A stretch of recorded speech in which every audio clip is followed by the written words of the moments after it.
उस चीज की फिक्र नहीं है कि आने वाले वक्त में उनका बेटा पूछेगा जब मुल्क का लोकतंत्र बर्बाद हो रहा था तो तुम क्या कर रहे थे। आराम से खड़े होकर किसी चाय दुकान पर चाय पी रहे थे तो राहुल गांधी जो लोकतंत्र को बचाने की आवाज दे रहा था उसके पीछे लब्बैक क्यों नहीं था। आजादी की लड़ाई में भी यही हुआ था। जब महात्मा गांधी के साथ तमाम लोग चले थे तो मुल्क से मोहब्बत करने वाले लोग थे, उन्होंने अपनी जान की परवाह न की। उन्होंने इस मुल्क को आजादी दिलाने के लिए कुर्बानियां दी थी, जिसमें आप तमाम लोगों के अभाव थे। मगर आज जो बरसरे इख्तियार है उनका 0.1% भी कंट्रीब्यूशन इस मुल्क की आजादी में नहीं है। आप इस चीज को समझो भाई, लड़ाई किस चीज की है? लड़ाई मैं और हम की लड़ाई है। हिंदुस्तान के संविधान का जो प्रस्तावना है वो कहता है हम भारत के लोग और आदरणीय प्रधानमंत्री वोट की बुनियाद पर प्रधानमंत्री बने। मुझे बोलने में कोई संकोच नहीं है क्योंकि सत्य यही है। मोदी जी, डिग्री आपकी सही है या आपका वक्तव्य सही है, इसका जवाब भारतवर्ष की जनता को आपको देना चाहिए। आपने खुद एक इंटरव्यू में कहा था कि भाइयों बहनों मैं पढ़ा लिखा नहीं हूँ, स्कूली शिक्षा प्राप्त करने के बाद मैं बाहर चला गया था, मैंने एजुकेशन हासिल नहीं किया। मगर प्रधानमंत्री बनने के बाद आपकी डिग्री को दिखाई गई। आज मुल्क ये सवाल कर रहा है कि डिग्री सच है या आपका वक्तव्य सच है, आपकी वाणी सच है। आप लोगों को इस बात को समझ लेना चाहिए कि जब मोदी जी ने 2014 में जो भी वादा किया था, आज कोई वादा पूरा नहीं किया। इंटरनेशनल एजेंसी नहीं है खालिद साहब, इंटरनेशनल मॉनेटरी फंड की हेड ने कहा है कि 2025 में भारत बांग्लादेश से गरीब हो जाएगा। आराम से हम सो रहे हैं किस बात के लिए? हिंदू और मुसलमान। अरे भाई, तो हिंदुस्तान की साझी संस्कृति और साझी विरासत की दुहाई पूरी दुनिया देती है। आदरणीय मोदी जी, देशभक्ति की बात आप मुझे बताइएगा। अरे फांसी के फंदे को हमने चूमा था, अगर भगत सिंह ने चूमा था तो अशफाकुल्लाह खान ने भी चूमा था, जिन्होंने अंग्रेजों से इस मुल्क को आजाद कराया। और जब हिंदुस्तान का संविधान संकट में था, जब अपोजिशन जो कद्दावर नेता अपोजिशन का, उसकी आवाज सदन में सुनी नहीं जा रही थी, जब सदन में वो शहीद की बात करते थे तो उनके माइक को बंद कर दिया जाता था। जब लोकतंत्र के चौथे स्तंभ को बोलते थे कि इस बात को जनता तक पहुंचाओ, तो लोकतंत्र का चौथा स्तंभ जो मीडिया है, जो कॉर्पोरेट के हाथों गुलाम हो चुका है, जो सिर्फ नफरत का चर्चा करता था, तो इंसान के पास कोई ऑप्शन नहीं बचा। तो सत्य और अहिंसा के मार्ग पर महात्मा गांधी का शराब मार्ग चुना उन्होंने और कन्याकुमारी से कश्मीर तक भारत को जोड़ने की यात्रा निकाल दी। और कहा गया कि हम नफरत के बाजार में मोहब्बत की दुकान खोलने निकले हैं। राहुल गांधी ने कहा भारतवर्ष के लोगों से कि डरो मत, डरना नहीं है। अगर डर गए तो मुल्क का लोकतंत्र खत्म हो जाएगा, संविधान खत्म हो जाएगा। आपको तो मौलिक अधिकार दिया गया है, उस पर दमन करने का प्रयास किया जा रहा है। मैं और हम की बात मैं इसलिए कहता हूँ कि अभी निष्कासित कर दिया है, सदन से सस्पेंड कर दिया है लोकसभा से आदरणीय राहुल गांधी जी को। भारतवर्ष के लोगों, आपने सोचा कि मोदी जी इतना जल्दी में क्यों थे? वोट भी गुजरात का है, राहुल गांधी का वक्तव्य कर्नाटक का है, वोट गुजरात के सूरत का है। मुकदमा करने वाला, उसका ओरिजिनल नाम का टाइटल होता है भूत वाला। एफिडेविट करके उसने दिया कि अब मेरा टाइटल मोदी है। और मोदी के बारे में तो राहुल गांधी ने यही कहा था कि नीरव मोदी भी भागा, मेहुल चौकसी भी भागा, और तमाम भागने वाले जो लोग जो देश के आम आवाम का पैसा लेके विदेश भाग रहे हैं, उनका टाइटल मोदी क्यों है? तो इसमें मानहानि कहाँ से आ गई? मानहानि का मुकदमा नहीं, इसमें राहुल गांधी का रिटर्न स्टेटमेंट ले लिया जाता है। वही जो वादी है गुजरात हाई कोर्ट में जाके उस पर स्टे लगा देता है, बोलता है मुकदमा आगे नहीं चलेगा, 1 साल स्टे रहता है। 7 फरवरी को लंदन का नेता, गरीब मजलूम की आवाज, उसने कन्याकुमारी से चल के अपने पैरों की तकलीफ को सह के कश्मीर के शेरे कश्मीर स्टेडियम में उस सुनहरी बर्फ की जो बरसात हो रही थी, उसमें इस भारत से नफरत को खत्म करने का प्रयास किया। तो ये जो तानाशाह है ना, इनकी कुर्सी हिलने लगी। और 7 तारीख को जब मित्रों के साथ हवाई जहाज की फोटो दिखाई तो तानाशाह परेशान हो गए। 10 तारीख को अपने पूर्व विधायक को कहते हैं केस का सस्पेंशन वापस लो, सूरत के मजिस्ट्रेट साहब कॉग्निजेंस लेते हैं, 1 महीना के अंदर इतना बुलेट की स्पीड में केस की सुनवाई होती है। कौन सा केस है? मानहानि का मुकदमा। हिंदुस्तान के इतिहास में पहली मर्तबा मानहानि के मुकदमा में सबसे ज्यादा अगर सजा होती है तो आदरणीय राहुल गांधी जी को क्यों सजा होती है, कभी आपने सोचा है? क्योंकि वो गरीब को जगाने निकले हैं, वो हिंदू और मुसलमान को गले लगवाने निकले हैं। क्योंकि यहाँ तो 15 लाख का वादा करके आए थे। यहाँ तो एक बाबा है जिनको आप रामदेव कहते हैं, जो देखते हैं नॉर्थ और बोलते हैं साउथ में। उन्होंने भी यही कहा था कि अरे भाइयों बहनों, 40 रुपए लीटर डीजल पेट्रोल नहीं चाहिए, डॉलर 40 रुपए का नहीं चाहिए, अगर चाहिए तो मोदी जी को दो। और मोदी जी ने खुद कहा था गुजरात के प्रधानमंत्री कहते हुए कि जब रुपया डॉलर के बराबर गिरता है तो केंद्र में बैठी हुई सरकार की गरिमा गिरती है। आज रुपया 80 के पार चला गया, मोदी जी से भी ज्यादा उम्र पा लिया। मगर हमारे भारत के नौजवानों के जहन में मोदी जी ने सबसे पहले आके एक यूनिवर्सिटी का उद्घाटन किया था जिसका नाम था जियो यूनिवर्सिटी। तमाम नौजवान को फ्री में डेटा दे दिया, उसी में उलझा के रखा। बच्चों ने किताब पढ़ना छोड़ दिया, व्हाट्सएप यूनिवर्सिटी के झूठ की बुनियाद पर सिर्फ मैसेज को फ्लरिश करना शुरू कर दिया गया और मुल्क की हालत खराब हो गई। आप बताओ भाई, आजादी के बाद सबसे ज्यादा बेरोजगारी इस मुल्क में, महंगाई चरम सीमा पर, तमाम संविधानिक संस्थान है उस पर जो बरसर है उसने कब्जा कर लिया। जो लोग कांग्रेस के एक नेता हुआ करते थे नॉर्थ ईस्ट के, हेमंत बिस्व शर्मा जी, बड़े सत्तावर कांग्रेस के नेता, उनके घर ईडी आईटी जाने लगी, लगातार ईडी सीबीआई।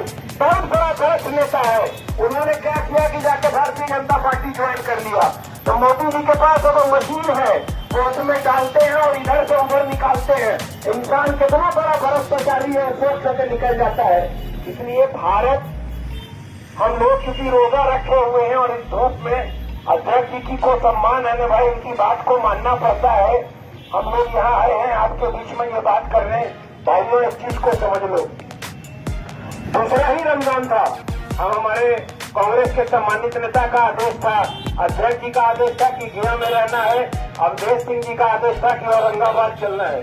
औरंगाबाद में हम लोग हाथ से हाथ जोड़ो यात्रा का वो कर रहे थे। दिल्ली से फोन आता है कि सदस्यता को समाप्त कर दिया गया, दिल्ली पहुंचिए। रमजान में बच्चों को छोड़ के दिल्ली चले जाते हैं। 3 तारीख को राजघाट पर कांग्रेस की पूरी लीडरशिप, हमारे आदरणीय अध्यक्ष खड़गे जी, प्रियंका गांधी जी, तमाम सम्मानित नेता मंच पर हैं। रमजान का महीना है, रामनवमी का व्रत रखे हुए लोग हैं, उस धूप में खड़े हुए हैं, बगल में बापू की समाधि है।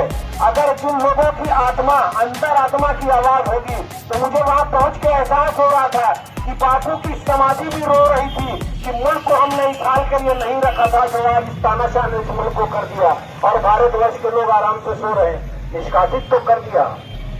मर्यादा पुरुषोत्तम राम अगर 14 वर्ष का वनवास न लेते तो न मर्यादा होते न पुरुषोत्तम होते। तो निष्कासित तो किया है राहुल गांधी को।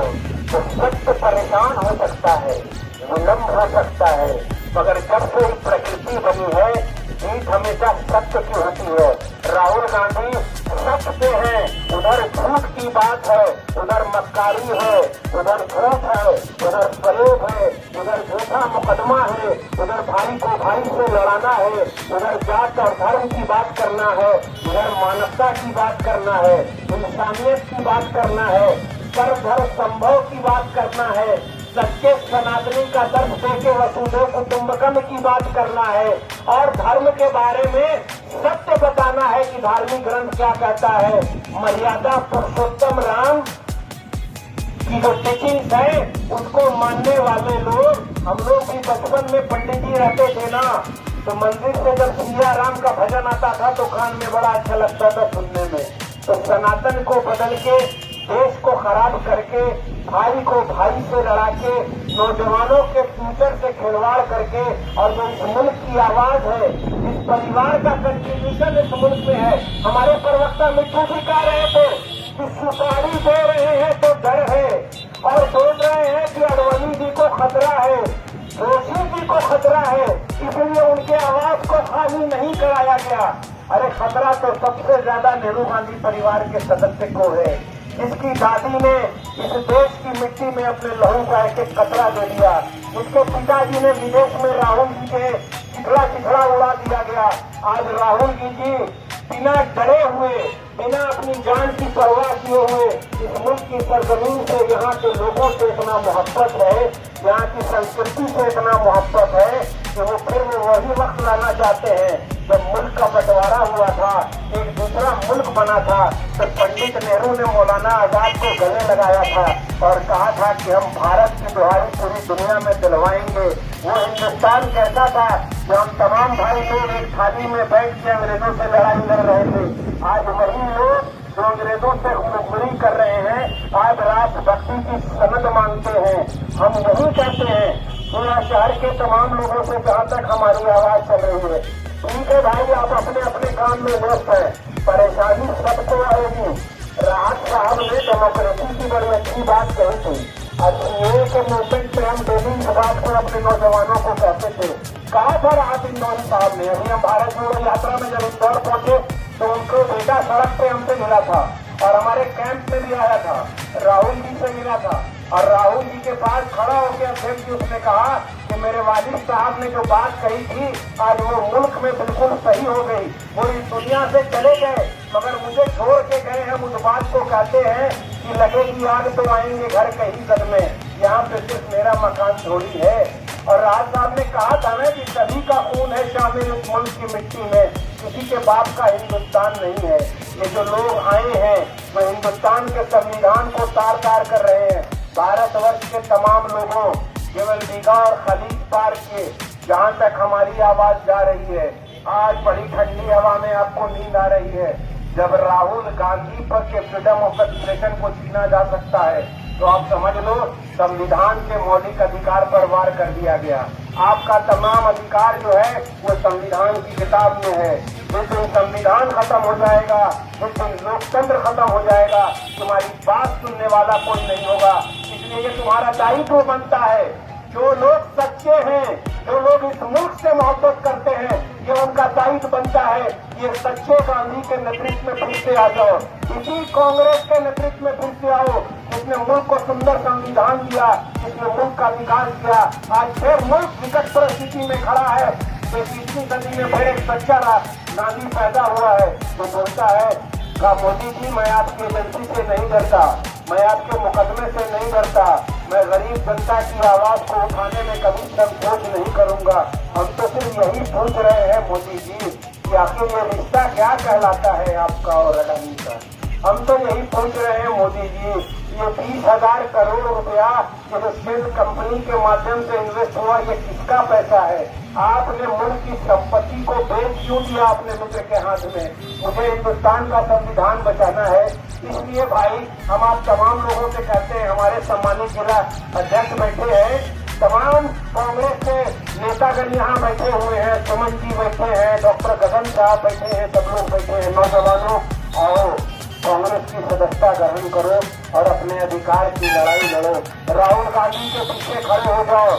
अकेला राहुल गांधी जो तुम्हारे लिए लड़ सकता है, सारे लोग डर चुके हैं। अपोजिशन के तमाम लोगों से हम यही कहते हैं, हम साथ चले हैं उस इंसान के कन्याकुमारी से कश्मीर तक। मुझे पता है कि वो इंसान सच पर है, वो हक बोलता है, उसको पता है धर्म क्या कहता है, उसको पता है इंसानियत क्या है, उसको पता है हिंदुस्तान के संविधान को कैसे बचाना है, लोकतंत्र को कैसे बचाना है। इसलिए ये नाजुक घड़ी है।